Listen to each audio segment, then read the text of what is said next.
یہ ہے جنگ خندق کے لیے بنو نذیر کی 20 سردار مکے میں قریش کے پاس حاضر ہوئے اور انہیں حضور کے خلاف آمادہ جنگ کرتے ہوئے اپنی مدد کا یقین دلایا تھا۔ آپ کو یاد ہوگا لیکچر اسلامیات ایک گروپ میں فیس بک پر وہاں ایک سوال آیا تھا، یاد ہے آپ کو کہ بنو نذیر نے کس جنگ میں مشرکین مکہ کی مدد کی تھی؟ لوگوں نے بڑے بڑے آپشن، کسی نے کہا بدر میں، کسی نے کہا کس میں، لیکن لوگوں کو اس لیے پتہ نہیں، یہ سوال ایسا تھا کہ یہ کتاب سے لیا گیا تھا۔ وہ صحیح آپشن اس میں جنگ خندق تھا۔ کون سا تھا؟ جنگ خندق میں بھی کی تھی اور بدر میں بھی انہوں نے وہ کی تھی، ٹھیک ہے نا، دونوں طرف۔ ہاں نہیں، بدر میں اتنا نہیں، جنگ خندق میں اصل جو 20 سردار ان کے باقاعدہ طور پر گئے تھے، سمجھ آ رہی میری بات؟ جی سر صحیح۔ اور اپنی مدد کا یقین دلائی، باقاعدہ پلاننگ کے تحت جو گئے تھے، وہ جنگ خندق والا آپشن ٹھیک ہے، سمجھ آ رہی ہے نا؟ جی سر۔ ہاں جی، جنگ خندق میں مشرکین مکہ کی تعداد ٹوٹل 4000 تھی، اور ویسے تو ٹوٹل 10,000 تھی، لیکن اس میں 4000 تعداد مشرکین مکہ کی تھی۔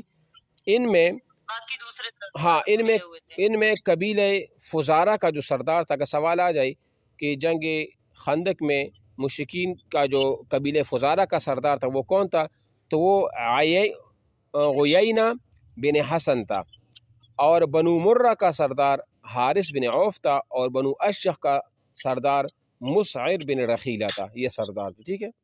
اچھا جی، خندق میں مسلمانوں کا جو کوڈ ورڈ تھا نا، وہ حامیم لا ینصرون تھا، جبکہ مدینے کا نائب عبداللہ ابن مکتوم تھے، ٹھیک ہے نا۔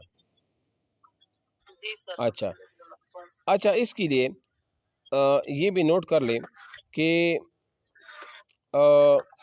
غزوہ بنو قریظہ میں مدینے کا جو نائب مقرر کیا تھا وہ عبداللہ بن مکتوم تھے، جبکہ جھنڈا حضرت علی کے پاس وہ ہاتھ میں تھا۔ یہ ہوا۔ اور ایک سوال یہ بھی ہے کہ غزوہ بنو قریظہ میں مسلمانوں کی تعداد 3000 تھی، جس میں 30 گھوڑے بھی تھی۔ کتنے گھوڑے تھے؟ 30۔ اچھا جی، یہ ہو گیا۔ اب اس کے بعد ہے غزوہ بنو قریظہ کی محاصرہ کے دوران ان کے سردار، اچھا اس کو چھوڑ دیجیے، غیر ضروری ہے، اتنا اہم نہیں ہے۔ بہرحال بنو قریظہ کی قیدیوں کے جو ہاتھ تھے نا، وہ محمد بن مسلمہ انصاری نے وہ باندھ دیتے، ٹھیک ہے۔